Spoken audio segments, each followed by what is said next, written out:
Good morning and welcome to Sunday service at Ananda Village in our beautiful Yogananda Amphitheater near the Expanding Light. I'd like to welcome everyone.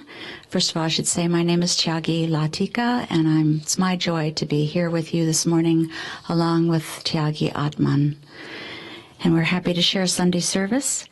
I'd like to welcome those who've been here at the Expanding Light in our meditation teacher training program, those who are here for the weekend for our Discover Your Own Happiness retreat, and finally those who are here celebrating our 48th anniversary of Ananda Village, and we're here for the Ananda History Weekend, which continues through July 4th. And now I'd like to read to you from Rays of the One Light. These are commentaries on the Bible and the Bhagavad Gita by Swami Kriyananda. This week's topic is Abiding in God. Truth is one and eternal. Realize oneness with it in your deathless self within. The following commentary is based on the teachings of Paramahansa Yogananda. Yogananda often emphasized, more often to his disciples than to the general public, but also to everyone generally, for it was a universal teaching, the importance of attunement. For divine understanding cannot be created, it must be perceived. To the disciples, Yogananda spoke of the importance of attunement with the Guru. To others, he urged the importance at least of attuning oneself to higher consciousness. Can an eagle rise without support from the sustaining air? Jesus Christ said in the Gospel of St. John, chapter 15, I am the vine, ye are the branches. He that abideth in me, and I in him, the same bringeth forth much fruit, for without me ye can do nothing. If a man abide not in me, he is cast forth as a branch, and is withered, and men gather them and cast them into the fire, and they are burned. If ye abide in me, and my words abide in you, ye shall ask what ye will, and it shall be done unto you. Herein is my Father glorified, that ye bear much fruit, so shall ye be my disciples. How can we abide in him? Jesus says, if my words abide in you.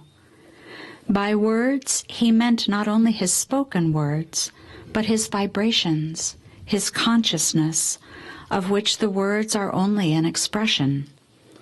We must abide by the teachings, but we must also absorb those teachings into ourselves, that they become our own experience. For disciples of this path, the more in their hearts they live consciously in the presence of the Masters, the more they will find the divine presence living within them.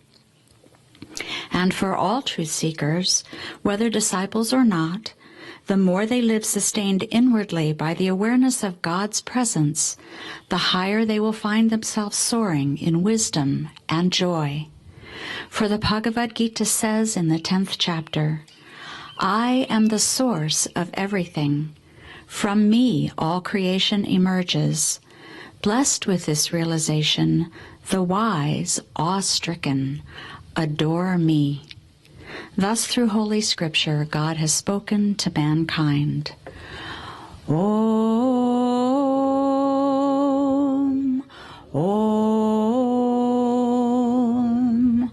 Om.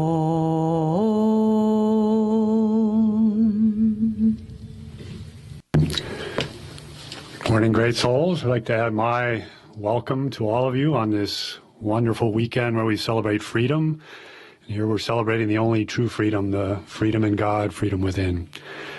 I'd like to start with a poem by Yogananda, which is very apropos for our topic of attunement. This is When I Am Only a Dream. I come to tell you all of him, and the way to encase him in your bosom, and of the discipline that brings his grace. Those of you who have asked me to guide you to my beloved's presence, I warn you through my silently talking mind, or speak to you through a gentle, significant glance, or whisper to you through my love, or loudly dissuade you when you stray away from him. But when I shall become only a memory, or a mental image, or silently speaking voice, when no earthly call will ever reveal my whereabouts in unplumbed space, when no shallow entreaty or stern stentorian command will bring from me an answer, I will smile in your mind when you are right, and when you are wrong I will weep through my eyes, dimly peering at you in the dark, and weep through your eyes perchance. And I will whisper to you through your conscience, and I will reason with you through your reason, and I will love all through your love. When you are able no longer to talk with me, read my whispers from eternity. Eternally through it I will talk to you. Unknown I will walk by your side and guard you with invisible arms. And as soon as you know my beloved and hear his voice in silence, you will know me again more tangibly than you knew me on this earth plane. And yet, when I am only a dream to you, I will come to remind you that you too are not but a dream of my heavenly beloved. And when you know you are a dream as I know now, we will be ever awake in him.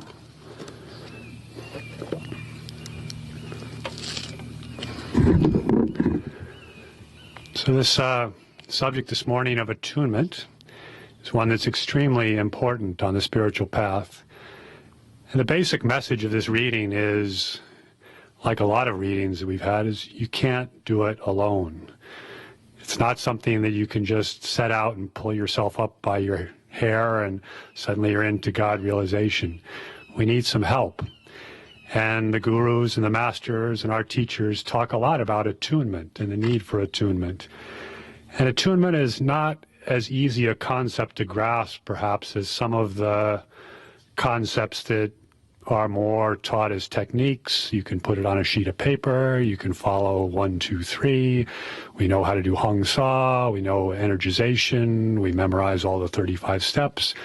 Attunement's a little bit harder to grasp, and I think for that reason some people sort of give it a miss and say, oh, attunement, I don't know, I can't really deal with that. But attunement is actually something very fundamental to human existence, and we've all had experiences of attunement, although we don't necessarily call it that.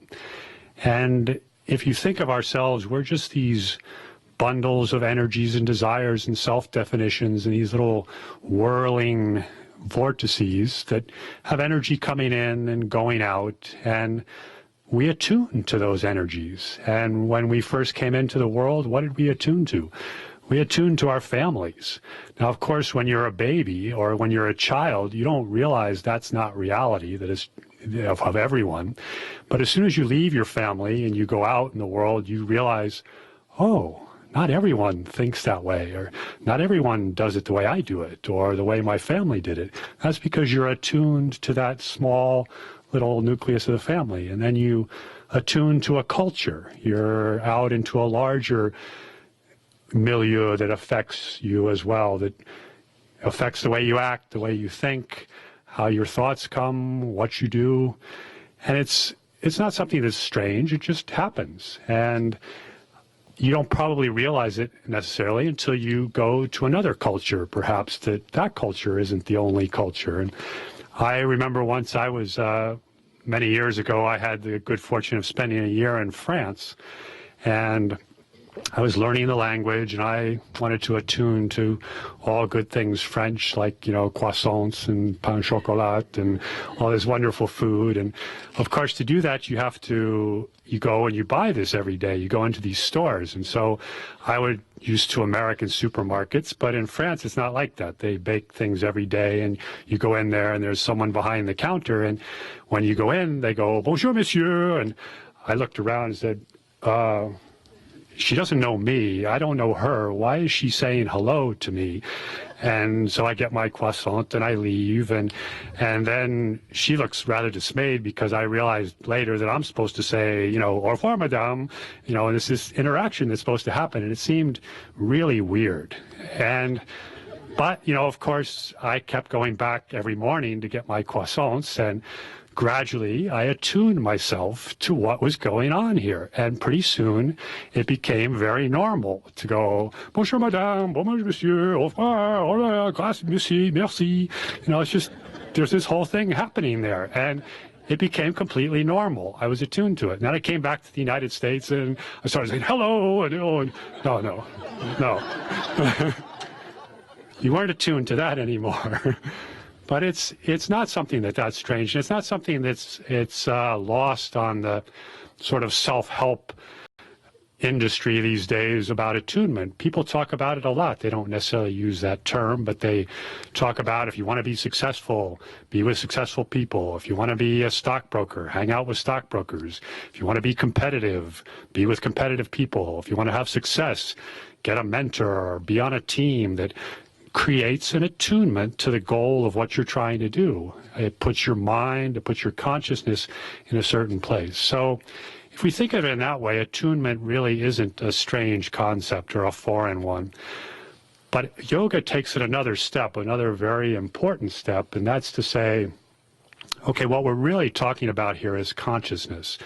And the nature of the world is this, the nature of the universe, or nature of creation is just this vast ocean of consciousness, of waves of feelings, of thoughts, of all this. Everything in manifestation is just out there. And as it says in the readings, we're not creating things, we're just perceiving them. There's a teachings of Yogananda in the autobiography, one of the most profound statements is, he says, thoughts are not individually rooted, but universally rooted. So we're not having thoughts, we're just attuning ourselves to the thoughts that are already there. In the poem Samadhi, he talks about as you reach that all-knowing stage of oneness, you tune into thoughts of all men, past, present, to come. They're all there. It's all there, all that consciousness. And what we need to do is to decide, okay, what do we want to tune into? As it says in the readings, we're here because we're dissatisfied with life. We've gotten ourselves onto a spiritual path. We're spiritual seekers, and we're trying to attune ourselves to a higher consciousness. We're trying to get past what's been created by our past lives, by our families, by our cultures, these vortices of feeling of self-identification, of likes and dislikes. We've got that, and it's all happening. We're attuned to it, but we're not satisfied because we're not happy. We're not joyful. There's more. And so we need to attune ourselves to something higher, higher consciousness. And I want to talk about a little bit how we do that. And it's apt to think of the tuning and tuning a radio. That attunement, when people think of tuning, they think often of turning a radio dial and tuning in. And well, what happens in a radio receiver or some kind of a receiver? There's an antenna, something that's out there receiving these subtle vibrations of electrons bouncing back and forth. And then there's something from the antenna that amplifies those vibrations to be able to sort them out. And then there's a tuner of some sort which says, okay, we want this station and we want to separate that from everything else. And then there's some electronics in there that transform that wave into something that's useful. It's either a sound, it transforms it back into sound, or in television, it comes back to a picture, or a cell phone, a conversation. And this is actually an interesting metaphor, an analogy for us to look at as us, as attuning and being receivers. Because in essence, yoga is the science of transforming our mind, body, selves, beings into receivers for higher consciousness. That's really what we're doing with the techniques of yoga. We're transforming ourselves into receivers of higher consciousness. And to start with, we need to have some kind of antenna. We need to be able to know there's something out there and pick it up. So you have to get past all these self-defined definitions, and you have to say, okay, I'm going to put up an antenna. I'm going to look for something more. I'm going to try to receive something that's out there.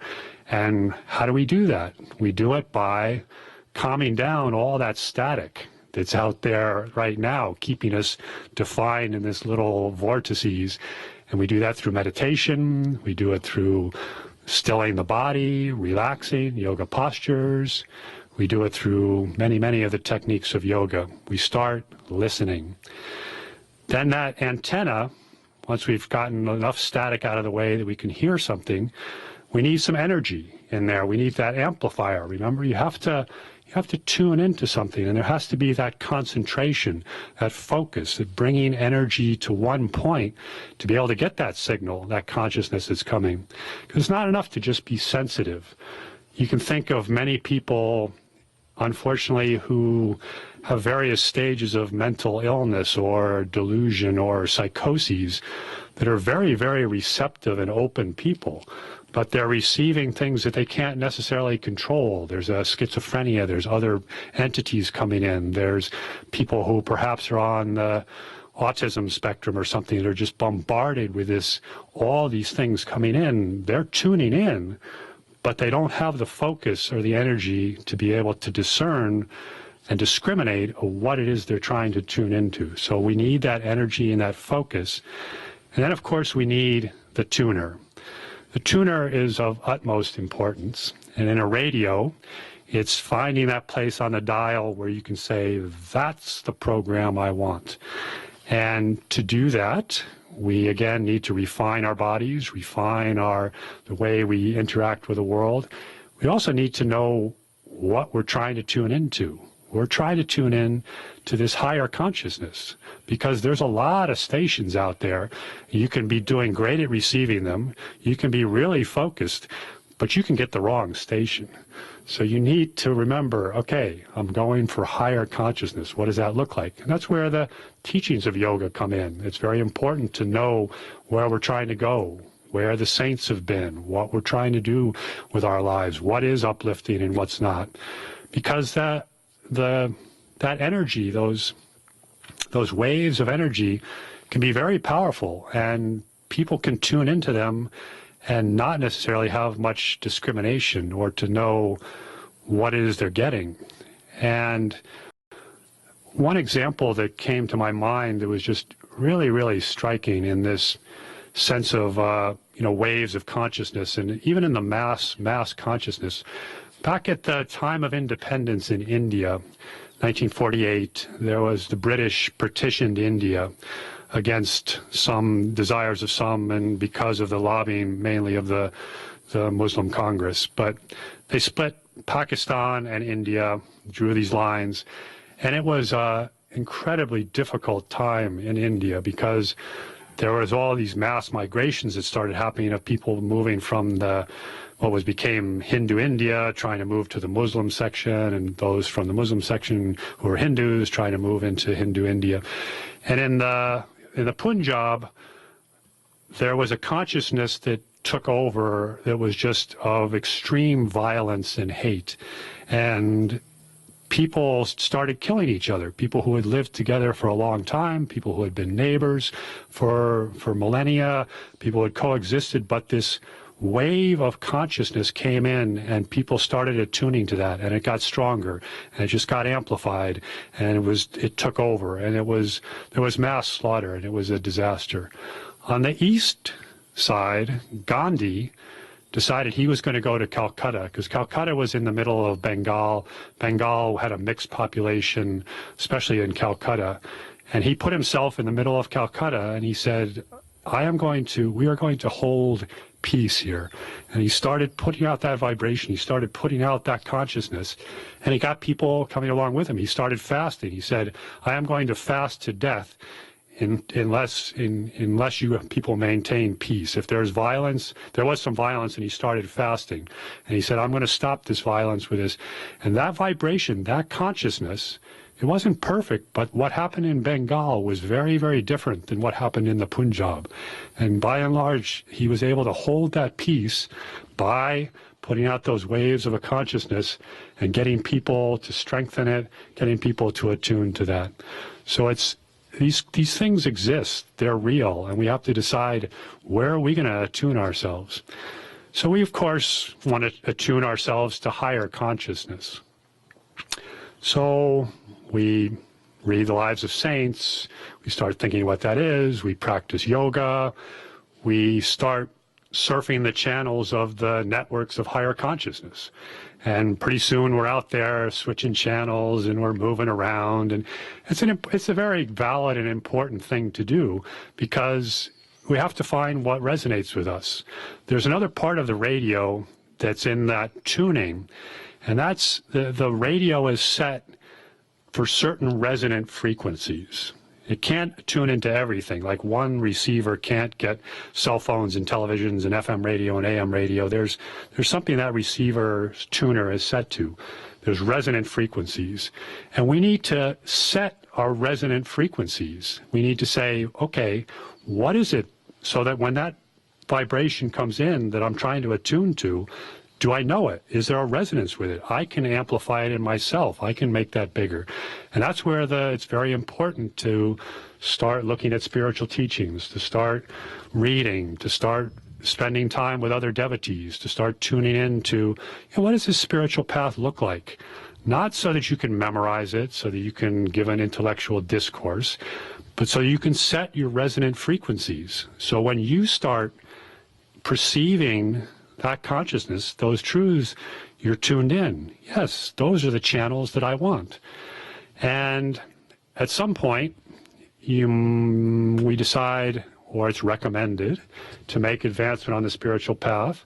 The best thing is to try to focus on a channel and lock your receiver into that channel. Now again, surfing the networks of higher consciousness is a good thing. It's a whole lot better than surfing the networks of lower consciousness, which is what the most of the world is doing. And most of the world is reinforcing themselves and setting up this huge resonant frequency on those lower vibration channels. And so you want to stay away from those at all costs. But even on the networks of higher consciousness, at some point it's important and it's valid and it's the best way to make progress to tune into one. And in this reading, Yogananda, many people have talked about tune into the guru. Find a guru, or the guru finds you when you're ready, and tune into that vibration. Tune into a Satguru, a realized soul, one who is completely at home on all channels and all frequencies, and has created this tremendous transmitter, this very, very powerful transmitter of the consciousness of higher consciousness, the consciousness of God realization. And I always like to think of it as, we're in this fog of delusion, and we're down here in our little vortices, our little selves, and we're trying to tune in, and there's this interference, and there's this fog, and all of a sudden, there's this huge ray of light, which is just like blowing away all the fog, creating an open channel, this transmission of a tremendous energy which is coming down, and that is a whole lot easier to tune into and to get a resonance going with than some of the lesser channels. So why not go for the strong transmitter? Go for the strong channel. Go for the Satgurus. And those are the ones that can show us the way, who can give us the power, as it says in the readings, to transform our consciousness. We're not going to do it on our own. We're not going to do it with just yoga practices unless we can draw that higher consciousness, that energy that's coming from out there. So how does one do this? Again, this gets a little more complicated. We're comfortable with attunement now. We know we can attune to things, but how do you attune to a guru who may not be in the body, who you never really knew, who's not with us, who's not telling you what to do? Well, that's what this path is about. And that's what Swami Kriyananda's life was about. So for us here at Ananda, who have chosen the transmitter of Yogananda to tune into, our guide in setting up those resonant frequencies was, of course, Swami Kriyananda. And in his teachings, in his life, in his 65 years of life after he met Yogananda, so from the age of 22 until his death, his total focus was on tuning into Yogananda. He said his highest prayer was always, Master Yogananda, make your thoughts my thoughts. Guide me. Tell me what I should do. Show me the way. And it wasn't something that was in the background. It was part and parcel. It was hardwired into his into his tuner, and you could see that, and that came out in everything he did. It was always just behind there. He'd talk, and Master was just behind there. He'd do a piece of music, and he'd tell us how he did it. And he said, I'd reach up for inspiration. I wrote a book. I would bring that inspiration down. He wrote the Bhagavad Gita, that hundreds of pages of commentary, which was based on Master's teachings, but he didn't have the transcript. He did that in a matter of weeks, 4, 5, 6 weeks. He brought that whole thing down. How could you possibly do that? The only way is he had a pretty clear open channel with no static, where that was coming right down and he was writing it down. So tuning into his life, a life of discipleship, a life of conversation with Master, a life of tuning in, that's what we need to do. And it doesn't mean we're going to do the same things that he did. If you remember, there's that other part in the radio. That radio, that's the part that takes that resonant frequency, but then transforms it into something useful, back into sound or to television. Well, in our cases, it's coming through us and transforming that into something that we resonate with, that works for us. And for Kriyananda, it was music, it was teaching, it was photography, it was founding communities. What is it for us? It may be cooking, it may be working in the garden, it may be working in communications. It's still our transformative part of ourselves that takes that energy and puts it somewhere and amplifies that resonant frequency. It's really important to do what works for our being and what can tune into where that inspiration is coming from and transform that. So now, for some people, this might be easy. Once you get on the spiritual path, you've committed yourself to a guru, discipleship. For some people, maybe it's second nature. For a lot of us, it's not. And we have to recognize that it takes a lot of willpower to do this, and it's not necessarily going to be easy. And that it's quite normal to have the thoughts like, okay, I'm here, I'm trying to connect with my guru, I'm talking to him, and shoom, there goes my mind over there. Okay, I'm talking to my guru. No, I just forgot about my guru for the last 3 days, and I haven't talked to him at all. And, keeping focused on that channel is not an easy thing. It takes a lot of practice, and it takes, just like Hong Sa, bringing it back, bring it back, bring it back. Okay, then you're there, you're conversing with your guru, you're asking for his guidance, you're looking to receive his thoughts. And then there's another part of your mind which has been attuned to something else through incarnations or the rational material world or whatever it is that starts going, okay, you're having a conversation with this guy that hasn't been in the body for 65 years, and how do you know it's not your subconscious just making this up? How do you know it's really you conversing with a guru? And how can you trust that guidance? Because it's really your subconscious mind, and you think you feel joy, but how do you know it's just not your serotonin levels and your endorphins in your brain are being released, and it's just your emotional fervor, and you're not really feeling anything mystical? Or okay, stop. That's normal. It happens. And there's a number of things that we can do about it, and it takes some focus, it takes some practice, it takes willpower. And willpower, Yogananda defined as energy plus feeling directed toward fulfillment. So you need that energy that we've got through our yoga practices. We have our focus, we have our concentration.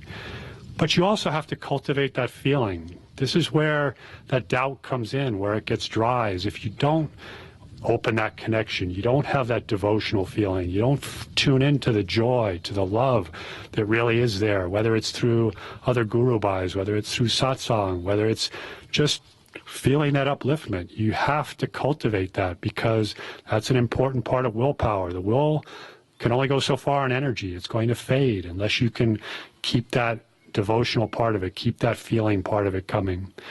So that's one thing. Another thing that's important that's worked for me in my times of doubt is you just go, okay, what's the alternative? Am I happy where I am? No.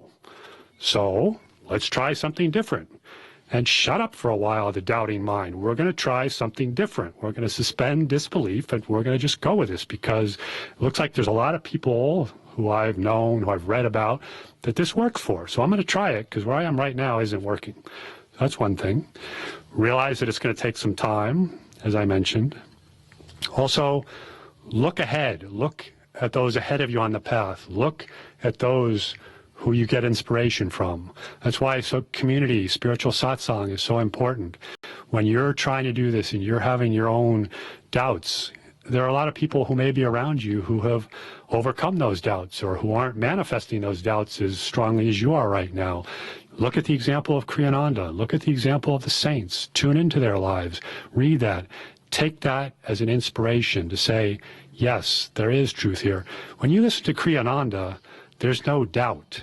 He said he had all the doubts one could possibly have in all his past lives, and for that reason he was so compassionate and such a good teacher in this lifetime. But tune into that. Listen to his talks. There is no doubt. There is no niggling voice back there about whether he's in contact with his guru and his master. It's possible. The examples are out there. Tune into those. And lastly, each of us has had some inspiration, or will have received some inspiration, through attuning ourselves to that guru, to the channel of the guru. It may come in a flash of insight. It may come in a feeling of oneness. It just may be a growing feeling of joy. Tune into those and hold them as sacred. Those are just as much or more, they are more closer to reality than your rational, materialistic, doubting mind. And you have to nurture those. You have to hold on to those. So they may not happen as often as you'd like, but they happen. They happen to all of us. And you have to hold those, and you have to nurture those. And that'll allow you to continue to tune into that channel of the Guru, to draw that consciousness that we want, to lift ourselves up with the practices of yoga, with our self-effort, with our willpower, but by drawing on that grace of the Guru. And I'd like to finish by reading the poem once again, because for me, this poem has always been such a heartfelt promise of the Guru.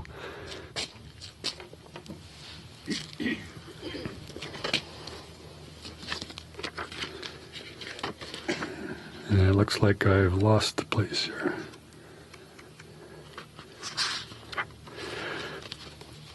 When I am only a dream, I come to tell you all of him, and the way to encase him in your bosom, and of the discipline that brings his grace. Those of you who have asked me to guide you to my beloved's presence, I warn you through my silently talking mind, or speak to you through a gentle, significant glance, or whisper to you through my love, or loudly dissuade you when you stray away from him. But when I shall become only a memory, or a mental image, or silently speaking voice, when no earthly call will ever reveal my whereabouts in unplumbed space, when no shallow entreaty or stern stentorian command will bring from me an answer, I will smile in your mind when you are right, and when you are wrong, I will weep through my eyes, dimly peering at you in the dark, and weep through your eyes, perchance. And I will whisper to you through your conscience, and I will reason with you through your reason, and I will love all through your love. When you are able no longer to talk with me, read my whispers from eternity. Eternally through it I will talk to you. Unknown, I will walk by your side and guard you with invisible arms. As soon as you know my beloved and hear his voice in silence, you will know me again more tangibly than you knew me on this earth plane. And yet, when I am only a dream to you, I will come to remind you that you too are naught but a dream of my heavenly beloved. And when you know you are a dream, as I know now, we will be ever awake in him.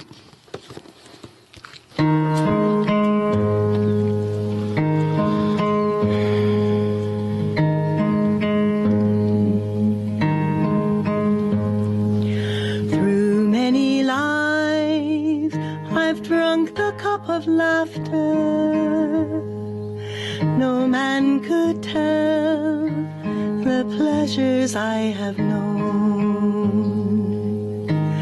The stars in the endless sky, if one could count, would come to billions.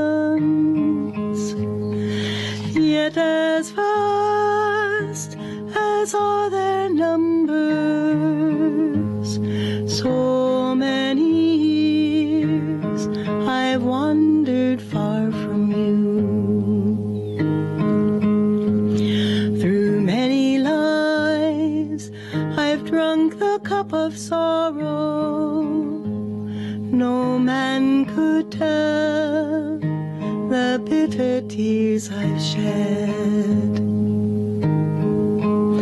The drops in the endless sea, if one could count, would come to billions. Yet as vast as are their numbers, so many years I've wandered far from you. I long for you in summer and in winter, only for you my heart thirsts day and night. I've learned that the sweetest songs ears ever heard were but your echo. Lord, at last fill me completely, for nevermore I'd wander far from you. Lord, at last fill me completely,